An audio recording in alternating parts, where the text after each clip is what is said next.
दोस्तों का बहुत बहुत स्वागत करता हूं। मेरे प्यारे दोस्तों, कैसे हैं आप लोग? घन घनाभ आप लोगों ने पढ़ा था। आज हम लोग जो पूरी तरह से चर्चा करने वाले हैं वो चर्चाएं बेलन पर होंगी। पीडीएफ आपको हम पढ़ाएंगे जरूर, लेकिन उससे पहले आप सभी दोस्तों को हम पहले इस चैप्टर के बारे में अच्छे से समझा दें कि आखिर ये बेलन किस चीज का नाम है, ये सिलेंडर होता क्या है, सिलेंडर को कैसे उपयोग किया जाता है। अब ये ना कहना खाना बनाने में उपयोग किया जाता है, मतलब जो सिलेंडर है वो क्या है, उसकी उपयोगिता क्या है, सिलेंडर का पृष्ठीय क्षेत्रफल, वक्र पृष्ठ का क्षेत्रफल, आयतन, इन सारी चीजों पर हम लोग चर्चा करेंगे। तो सबसे पहले तो बेलन क्या है, देखिए।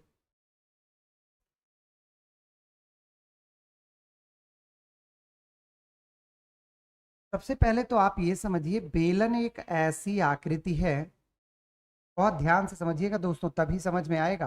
बेलन एक ऐसी आकृति है जिसका अनुप्रस्थ काट का मतलब होता है ऊपरी सिरा और निचला सिरा दोनों एक समान त्रिज्या का वृत्त हो।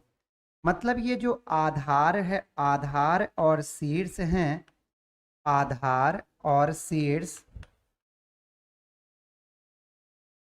दोनों समान त्रिज्या के वृत्त होते हैं। दोनों क्या होते हैं? दोनों समान त्रिज्या वाले वृत्त होते हैं।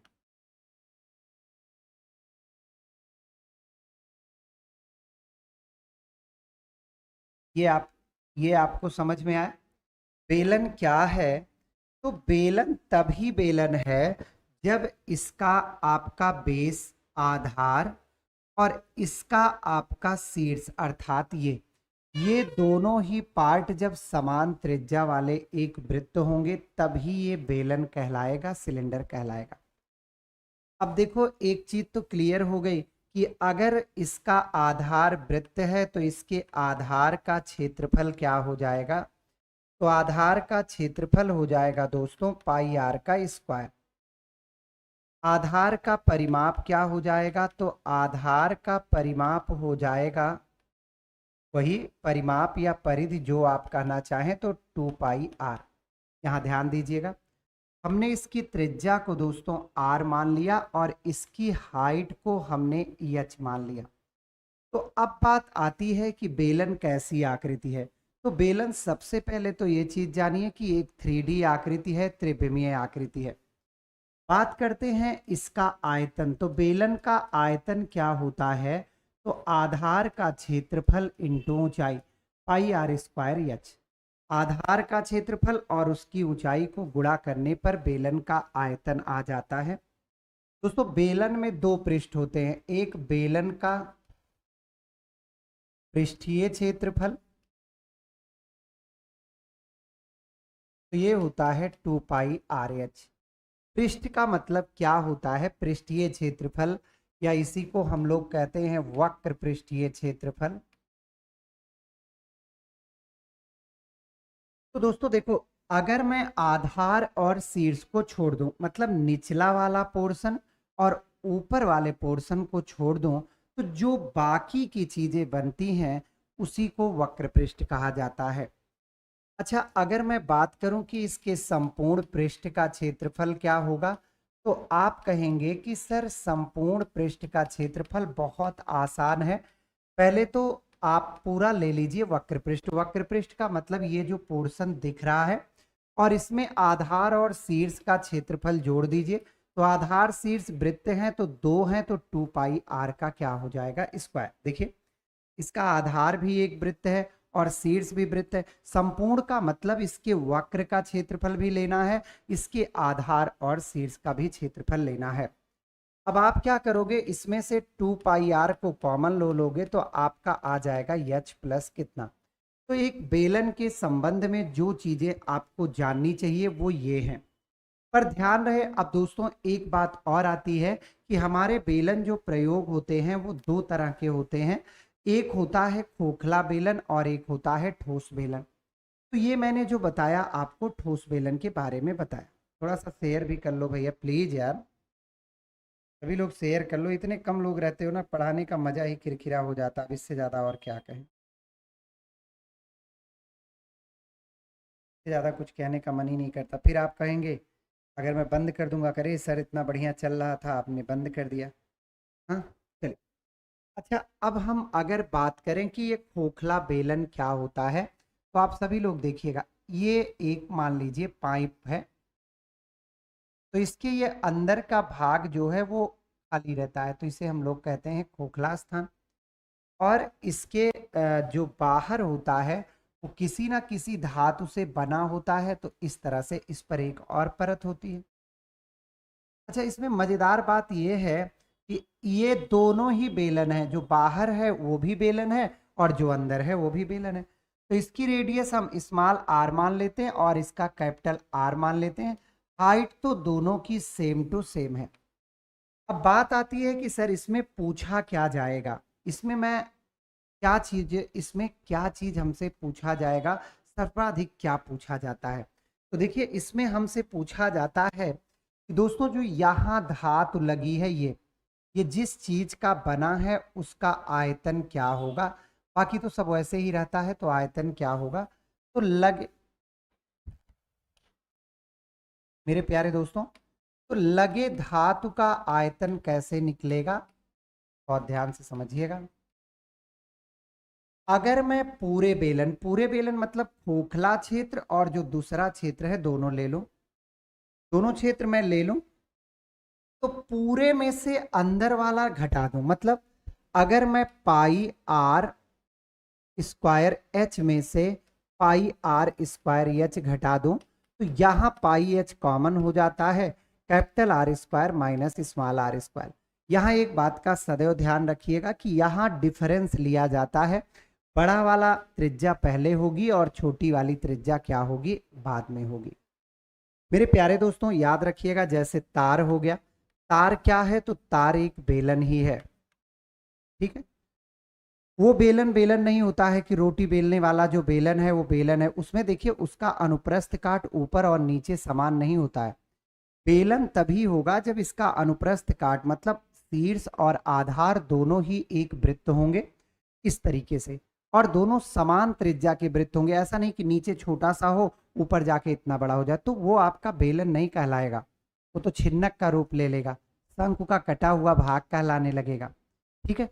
तो ये सामान्य से इसके बारे में मेरे प्यारे बच्चों जानकारी थी। आइए इस पर आधारित कुछ प्रश्न देखा जाए। तो जो पहला टाइप इसमें सर्वाधिक बनता है वो है प्रतिशत पर आधारित प्रश्न। और मुझे लगता है कि अगर अब आपके पेपर में मेंसुरेशन के प्रश्न आते होंगे या आप प्रीवियस ईयर क्वेश्चन पेपर लेके बैठते होंगे, तो श्योर है कि आप प्रश्नों को ज़्यादा से ज़्यादा जो चैप्टर पढ़ लिए हैं उसे कर पाते होंगे। भाई ये तो तभी पता चलेगा कि हम कर पा रहे हैं या नहीं, जब आप खुद से लगाएंगे। चलिए देखिए, जैसे मैं कहता हूं कि एक बेलन के आधार की त्रिज्या को, एक बेलन के आधार की त्रिज्या को 20% बढ़ाने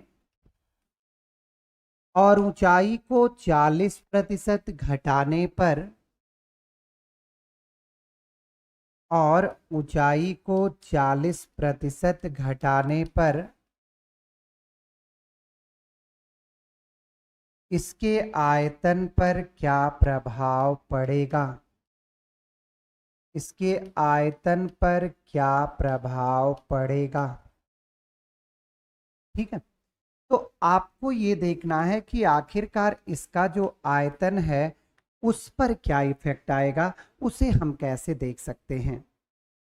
तो कुछ नहीं करना है दोस्तों, आप बस मेरे साथ रहिए, हम एक एक चीज समझाते हैं। देखिए, त्रिज्या की बात है और कहता है 20% बढ़ाना है तो 120/100, और ऊंचाई को कहता है 40% घटाना है तो 60/100। भाई जब भी वृद्धि हो तो आप 100 पर प्लस करिए, और जब भी कमी हो तो दोस्तों 100 पर माइनस करिएगा। थोड़ा शेयर जरूर करिएगा। तो देखिए 20 है 120, 20 पंचे 100, और यहाँ 20 तिहाई 60, 20 पंचे 100। अब हम लोग बात करेंगे बेलन के आयतन का। तो बेलन का आयतन होता है मेरे प्यारे दोस्तों पाई आर स्क्वायर एच।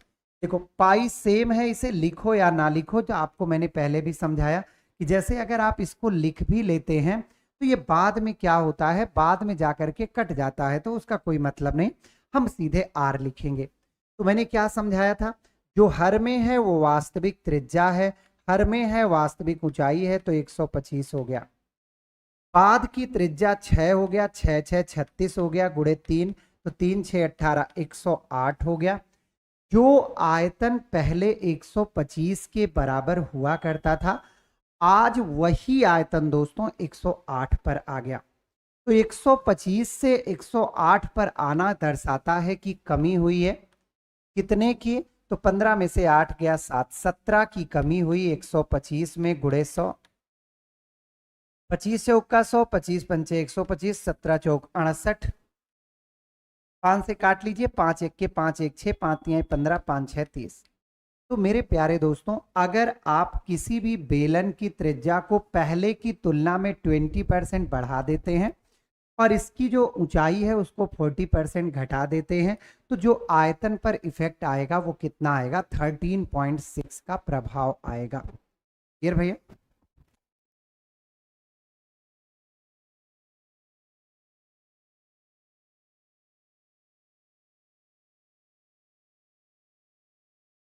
चलिए, समझ गए भैया? तो आप इसमें हमको बताइए, कहीं दिक्कत हो तो, एकदम बेसिक से बता रहे हैं।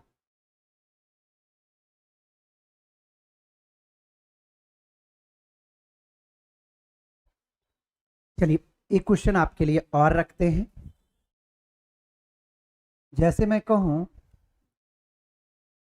यदि किसी बेलन की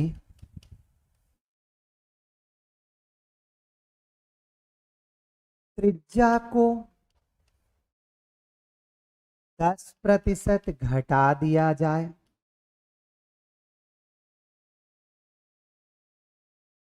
और उसकी ऊंचाई को और उसकी ऊंचाई को 20% बढ़ा दिया जाए,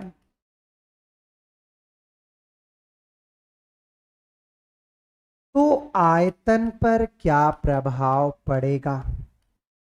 चलिए, आप सभी लोग बताइए कि आयतन पर इसमें क्या इफेक्ट आएगा। देखिए, समझा दिया, अब आप कर सकते हैं, कोई दिक्कत नहीं। देखिए, त्रिज्या 10% घटाना है, घटाने का मतलब हो गया 90/100, और ऊंचाई को 20% बढ़ाना है, तो 120/100। भैया मैं अगर इसको काटूं तो ये 9/10 आएगा, और अगर इसको काटूं 6/5 आएगा। आयतन की मैं बात करूं आप सारे दोस्तों से, तो आयतन होता है πr²h। बोलिए, होता है कि नहीं होता है? अब मैंने कहा कि पाई सब में समान है, तो पाई लिखने का यहाँ कोई तात्पर्य नहीं है। आप चाहें तो अपनी इच्छा अनुसार उसे लिख सकते हैं, पर कोई उसकी आवश्यकता नहीं है। इसमें वास्तविक आर है 10, तो 10 का स्क्वायर गुणे 5, मतलब हर का गुणा। बाद में हो गया 9 का स्क्वायर गुणे 6, 9 9 81, 6 के 6, 6 8 48। 10 में से 6 गया 4 आया दोस्तों, 9 में से 8 गया 1 आया, यहाँ भी कमी आई है। कितने में आई है? 500 में। आप इसको कैंसिल करेंगे तो 5 दुनाई 10 और 5 अठे 40, तो कितने परसेंट का गिरावट दर्ज की गई है? तो 2.8% की गिरावट दर्ज की गई है। सरोज कुमार यादव जी, आपका उत्तर बिल्कुल सही है। आदर्श तिवारी जी, बहुत बहुत स्वागत है। जितेंद्र यादव जी, बहुत बहुत स्वागत है। पिंकी साक्या जी,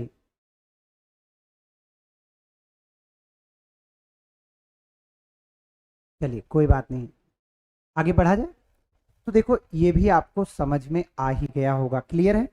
कभी कभी इसमें क्या होता है मेरे दोस्तों, कि वो इस तरह के प्रश्न दे देता है, जैसे कह दे कि एक बेलन की त्रिज्या को, एक बेलन की त्रिज्या को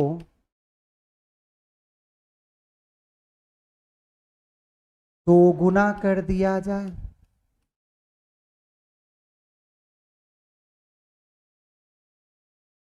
और उसकी ऊंचाई को,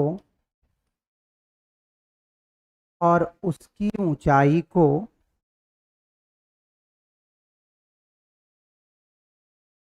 एक तिहाई कर दिया जाए तो आयतन पर क्या प्रभाव पड़ेगा। देखिए, अब आप सोचने लगते हैं कि आखिर मैं इसमें मानूं तो क्या मानूं। मन में आने लगता है कि भाई इसमें हम क्या मान सकते हैं। तो देखो एकदम आसानी से आप मानिए, बेलन की जो त्रिज्या है आप उसे 1 मान लीजिए, और जब 1 को दुगुना करेंगे तो बाद की त्रिज्या हो जाएगी 2। ऊंचाई, ऐसा ऊंचाई मानिए कि जो 3 से कट जाए, नहीं तो अभी भिन्नात्मक प्राप्त होने लगेगा। तो देखिए ऊंचाई को 3 मान लीजिए, तो बाद की ऊंचाई इसका 1/3 होगा, तो 3 का 1/3 मतलब ये 1 के बराबर। आयतन क्या होता है, तो सदैव बेलन का आयतन होता है पाई आर स्क्वायर एच। तो देखो पहले 1 का स्क्वायर गुणे 3 बराबर 3 था, बाद में 2 का स्क्वायर गुणे 1 बराबर 4 हो गया। अब प्रश्न जैसा पूछा हो, प्रतिशत में दिया हो तो प्रतिशत में निकालिए, अगर परसेंटेज में आपको नहीं दिया है, आपको गुने में दिया है तो गुने में निकालिए। हम परसेंटेज में निकालते हैं। तो यहां वृद्धि देखने को मिल रही है 1 की, 3 था 4 हो गया कितने में, और गुणे 100। तो हम हल करेंगे तो ये 33 सही 1 बटे कितना परसेंट आ गया, 3%। देख रहे हैं। तो सारी चीजें अपने अनुसार आप करिए, अपने अनुसार मैथ को समझने का प्रयास करिए तो आपको मजा आएगा। अब यहाँ आप 1 मान लेते तो अभी ये 1/3 हो जाता, 1/3 हो जाता। तो जब आपका 1/3 हो जाता तो कैलकुलेशन में फिर आपको थोड़ी सी दिक्कत आने लगती। तो ये तो अपने सोचने पे है ना कि मैं ऐसा क्या मानूं। जैसे यहाँ 3 माने तो 3 का 1/3 सदैव 1 हो गया। और कोशिश यही करना चाहिए कि अगर भिन्न में दिया है तो हर को मूल मान माना करिए, और जो बाद में है वो तो उसका 1/3 का मतलब 1/3 हो ही जाएगा। क्लियर भैया। चलिए अब दोस्तों दूसरा प्रश्न आता है कागज के टुकड़े पर आधारित प्रश्न। ये बहुत पूछा जाता है। कागज के टुकड़े पर आधारित प्रश्न, ये तो एक ऐसा प्रश्न है जो अक्सर आप देखिए किसी ना किसी एग्जाम में लुढ़कता हुआ नजर आएगा, कहीं ना कहीं ये जरूर दिखता है। करना आपको है, और सीटेट वगैरह में तो ये कई बार आया है कागज वाला। तो देखिए जैसे एक आयताकार कागज का टुकड़ा, एक आयताकार कागज का टुकड़ा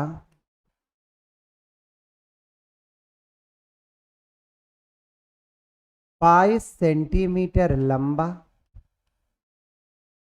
और 10 सेंटीमीटर चौड़ा है, चौड़ा है। इसे मोड़कर, इसे मोड़कर 10 सेंटीमीटर ऊंचाई वाला एक बेलन बनाया गया, ऊंचाई वाला एक बेलन बनाया गया। तो अब इसमें कुछ भी पूछ सकता है। चलो तो बनाए गए बेलन का आयतन मैं बता देता हूं।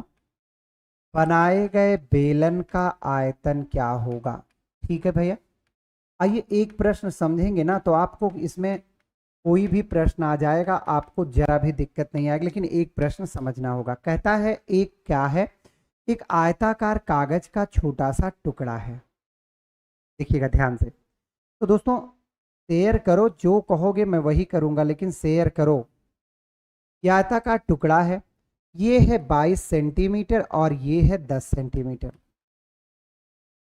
अच्छा इसमें कंफर्म कर दिया कि जो बेलन की ऊंचाई है वो कितना सेंटीमीटर है, तो जो बेलन की ऊंचाई है वो 10 ही सेंटीमीटर है। कहने का तात्पर्य है कि इसे ऐसे रोल किया गया है, मतलब एक बेलन बनाया गया है और उसकी ऊंचाई 10 सेंटीमीटर है, और जो नीचे वाला भाग था ये 22, ये कहाँ गया, तो जो 22 वाला भाग था वो किनारे किनारे, मतलब ये परिधि हो गई। तो दोस्तों इसकी परिधि दे रखा है कितने के बराबर, 22 सेंटीमीटर, सॉरी परिधि क्या होता है, वृत्त का 2πr बराबर 22। तो 2 गुणे 22/7 r बराबर 22 के, 22 से 22 कट गया तो r बराबर कितना आ गया दोस्तों, 7/2 सेंटीमीटर। अब आप देखो एकदम निश्चिंत रहो। ये देखो ये है 10 सेंटीमीटर, ये है 7/2 सेंटीमीटर, यहाँ लिख दो नीचे। तो इसका आयतन क्या होगा, तो सभी को पता है पाई आर स्क्वायर एच। पाई का मान 22/7, आर का मान 7/2 गुणे 7/2 गुणे 10। भैया हल कर लेंगे। 7 से 7 कट गया, 2 ग्यारहियम 22 हो गया, 11 सते 77 और गुणे 5, 5 सते 35, 35 3 38, 385 घन सेंटीमीटर इसका आयतन आ गया। तो इसमें दो प्रकार के प्रश्न बनते हैं। एक में तो ये डायरेक्टली बताता है कि आपको कागज को मतलब उसकी ऊंचाई में कौन सा पार्ट प्रयोग किया गया। जैसे यहां इसने आपको बिल्कुल से एकदम से कंफर्म कर दिया था कि ये वाली भुजा इसके ऊंचाई में प्रयोग हुई, तो निश्चित तौर पर जो ये नीचे आपको दिख रही, ध्यान से देखिएगा, ये वाली भुजा, अब यहाँ पेज नहीं दिख रहा, अच्छा है एक पेज गिर मिला, देखिए जैसे ये है कागज का टुकड़ा, हमने कहा कि ये वाला पोर्शन है 22 और ये वाला पोर्शन है आपका 10। इसको ऐसे अगर आप बेलन बनाते हैं तो देखो ऐसे बेलन बनेगा, ये बेलन। तो मेरे प्यारे दोस्तों जो इसका 22 सेंटीमीटर था वो कहाँ गया, 22 सेंटीमीटर यही देखिए इसके किनारे किनारे हो गया। आप गौर से देखें, ये इसके किनारे किनारे 22 सेंटीमीटर हो गया, और जो 10 सेंटीमीटर की भुजा थी वो कहाँ चली गई, ऊंचाई में। ठीक है, चलिए बहुत अच्छी बात है। अब देखिए इसमें एक प्रकार का प्रश्न और आता है, तो वो भी मैं समझा दूं, तो कागज का टुकड़ा वाला भी आप कर लेंगे। जैसे देखिएगा, एक आयताकार कागज का टुकड़ा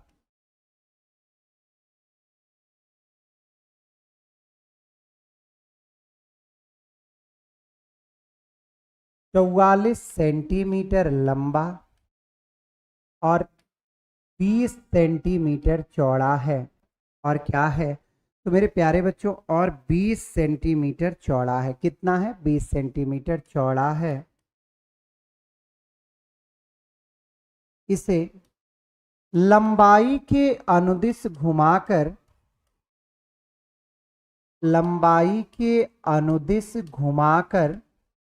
घुमाकर लिखा रहता है, मोड़ कर लिखा रहता है, तो उससे परेशान ना होइए, घुमाना मोड़ना दोनों एक ही चीज है। घुमाकर एक बेलन बनाया गया,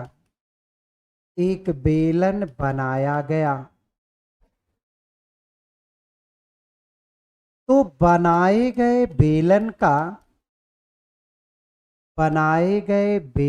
का पृष्ठीय क्षेत्रफल क्या होगा। पृष्ठीय क्षेत्रफल का तात्पर्य है मेरे दोस्तों वक्र पृष्ठ का क्षेत्रफल, ये जानना चाहता है। ठीक है, थोड़ा सा सब्र रखिए, मैं आपको समझा देता हूं। कोई नहीं, सब समझ में आएगा, बस थोड़ा सा सब्र। देखिए ये आयताकार कागज का टुकड़ा मैंने लिया, जिसकी आपको आधार का दिया है 44 सेंटीमीटर, और इसकी जो ऊंचाई दी है वो 20 सेंटीमीटर। अच्छा, अब यहां लिखा है लंबाई के अनुदिश घुमाकर, तो लोगों के दिमाग में आ जाता है कि लंबाई के अनुदिश का मतलब होता है लंबाई के विपरीत। ना ना ना ना, लंबाई के अनुदिश का मतलब होता है लंबाई की दिशा में। तो देखो दोस्तों, यहां लंबाई कौन है, लंबाई ये है। फिर मैं पेज कहाँ चला गया, पेज गायब हो गया, रुक जाइए।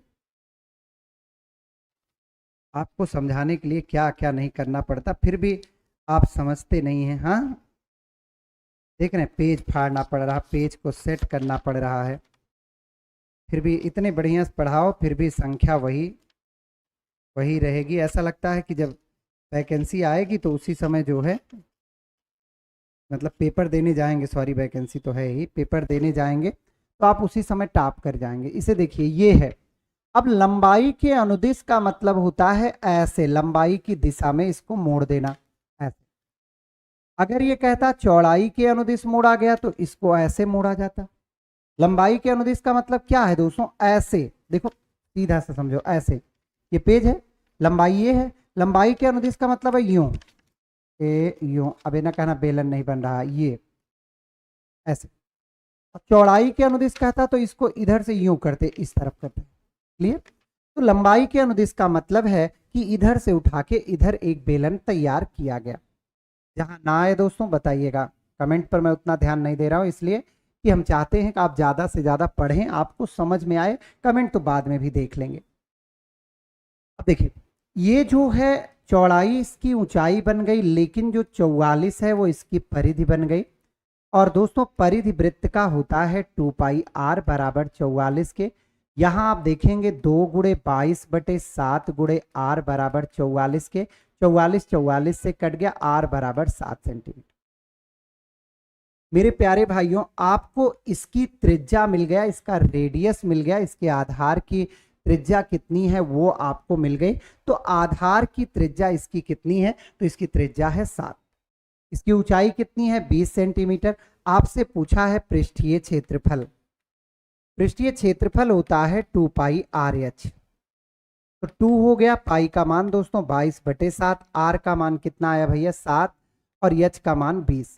ये कट गया तो 22 दूना 44 दूना 88, 880 वर्ग सेंटीमीटर। मैंने आयतन नहीं पूछा है, सदैव ध्यान रखिएगा, आप आयतन का उत्तर देने लगते हैं। मैंने पृष्ठीय क्षेत्रफल पूछा है, मैंने पृष्ठीय क्षेत्रफल पूछा है।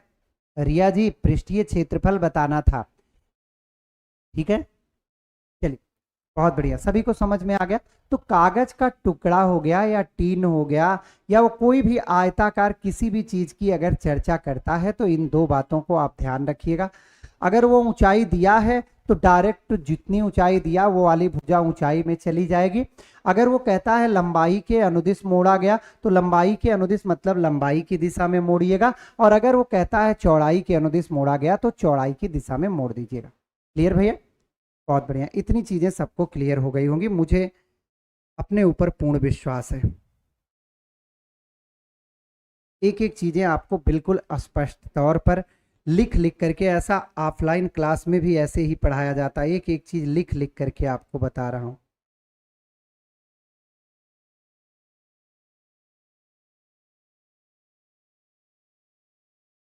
आइए अब देखिए दोस्तों, जो अगला पॉइंट हम लोग पढ़ने चल रहे हैं वो है अनुपात पर आधारित प्रश्न। मैं बहुत ज्यादा क्वेश्चन तो नहीं करा रहा हूं, लेकिन हर टाइप के प्रश्नों से एक एक दो दो प्रश्न से आपका पाला पढ़ा दे रहा हूं कि अगर ऐसा प्रश्न आ गया तो आपको दिक्कत नहीं होगी। अब अनुपात पर आधारित प्रश्न कैसे, इसमें 3-4 टाइप हैं। जैसे मैं पहला लिख रहा हूं, जैसे मैं कहूं दो बेलनों के आयतन समान है। देखिए कहीं लिखा रहता है वक्राकार सिलेंडर, वक्राकार बेलन, तो घबराइएगा नहीं, वही चीज है। दो बेलनों का आयतन समान है,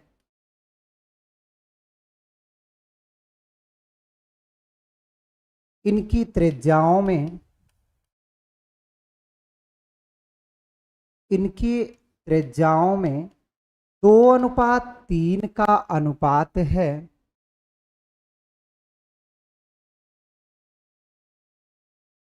तो इनकी ऊंचाइयों में क्या अनुपात होगा।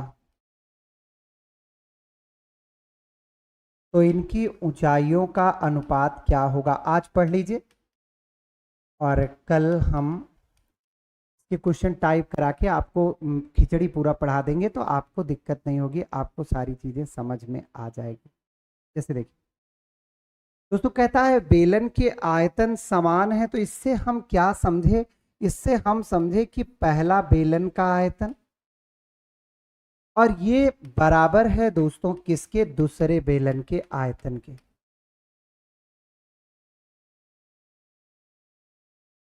मान लीजिए कि पहला बेलन का आयतन है पाई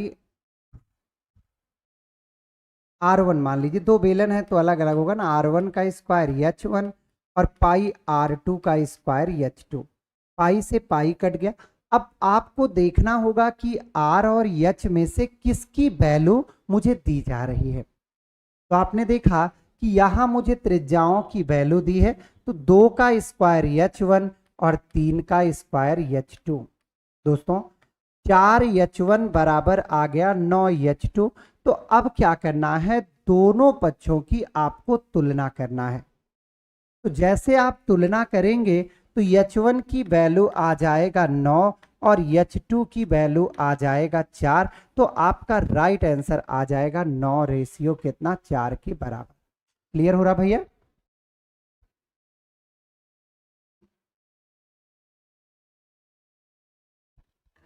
ठीक है, कितने के बराबर, 9 रेशियो 4 के बराबर। बिल्कुल बिल्कुल, एक तरफ से सबका सही आ रहा। आइए एक बार आपके कमेंट पर निगाह दौड़ाता हूँ। सरोज यादव जी 9.9/4 बिल्कुल से सही है। फिर ये 7/4 किसका बता रहे हैं भाई? डीके जी बिल्कुल सही है, जितेंद्र जी बिल्कुल सही है। बहुत बढ़िया भैया, बहुत अच्छा, सभी का एक तरफ से बहुत बढ़िया जवाब आ रहा। चलिए आगे की ओर बढ़ते हैं, अगले प्रश्न पर चलते हैं, अगला बताते हैं।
चलिए ठीक है। अच्छा, हो सकता है कि आपसे अब एक प्रश्न मैं बनाऊं कि ये देखो, जैसे दो बेलनों के आयतन में, दो बेलनों के आयतन में, अब जैसे वहां कहता था दोस्तों कि बेलन का आयतन क्या है? समान है। बेलन का आयतन क्या है? समान है। अब यहां कह दे दो बेलनों के आयतन में 3:5 का अनुपात है।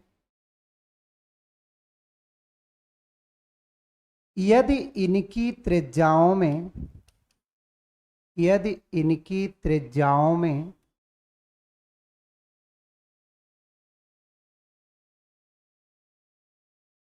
2:3 का अनुपात है,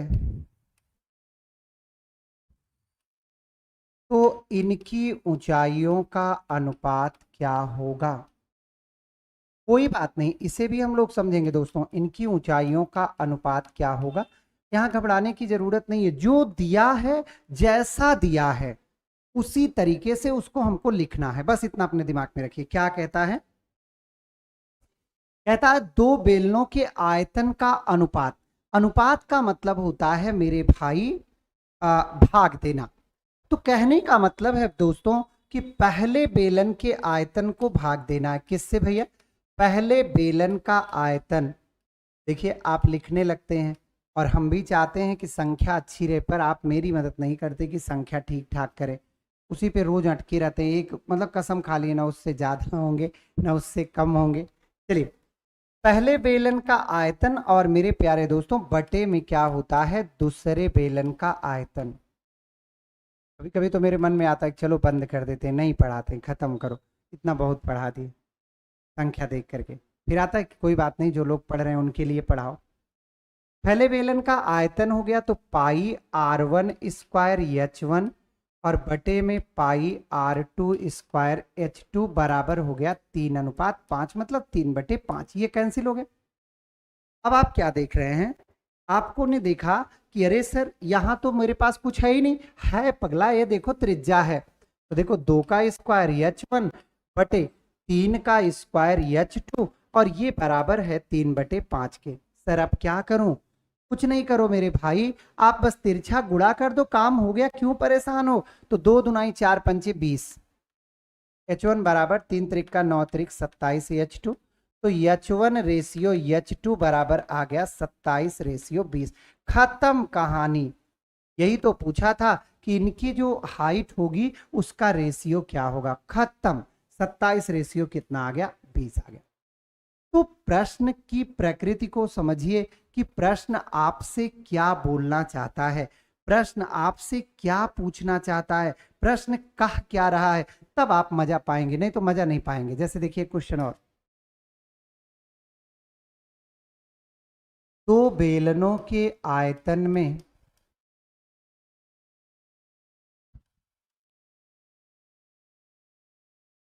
2:3 का अनुपात है, जबकि इनकी त्रिज्याओं में, जबकि इनकी ऊंचाइयों में, अब की बार है, इनकी ऊंचाइयों में 3:2 का अनुपात है, तो इनकी त्रिज्याओं का अनुपात क्या होगा, त्रिज्याओं का अनुपात क्या होगा। तो देखो मेरे प्यारे दोस्तों, मैंने आपसे क्या कहा, अनुपात का तात्पर्य है मेरे भैया मेरे मालिक क्या, भाग देना। अनुपात का तात्पर्य सदैव है भाग देने से। तो आप पहले बेलन के आयतन को भाग दे दीजिए, किससे देंगे दोस्तों, तो पहले बेलन का आयतन हो गया, और आप सभी को यहां भाग देना है किससे, दूसरे बेलन के आयतन से। तो दूसरे बेलन का आयतन हो गया मेरे प्यारे दोस्तों, पहले बेलन का पाई R1 स्क्वायर H1 और दूसरे का पाई R2 स्क्वायर H2। अब ये दिया है आपका 2 और 3 का दिया है, क्लियर है भैया, बोलिए हाँ या ना। अब देखिए यहां से पाई पाई कट गया, R1 स्क्वायर छोड़ो, H1 दिया है, इसमें ये वाला पोर्शन H1 है, ये वाला पोर्शन H2 है, तो 3 और H2 है मेरे भैया 2, बराबर 2/3। तो देखो R1 का स्क्वायर, ये इसमें गुणा हो जाएगा, 9R1 स्क्वायर, 2 दूनाई 4R2 स्क्वायर, यहां लिख दूं भैया। तो देखो R1 square ratio R2 square बराबर हो गया 4/9 के, तो R1 रेशियो R2, इस पे रूट लग जाएगा और इस पे भी रूट लग जाएगा। 4 2 का वर्ग है, 9 कितने का वर्ग है, 3 का वर्ग है। तो जिन्होंने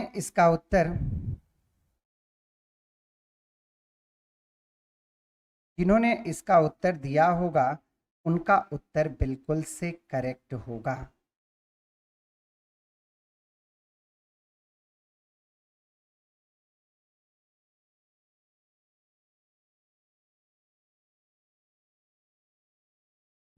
ठीक है, क्लियर। अच्छा, एक इसमें और अनुपात में बन जाता है, तो उसको भी करके खत्म कर देते हैं, अनुपात वाला मैटर ही। जैसे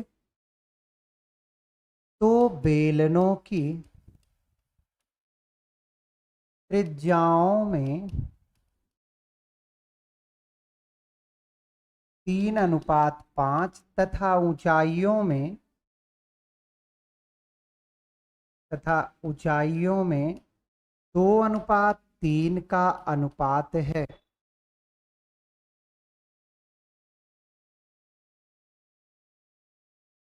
तो इनके आयतनों का अनुपात क्या होगा?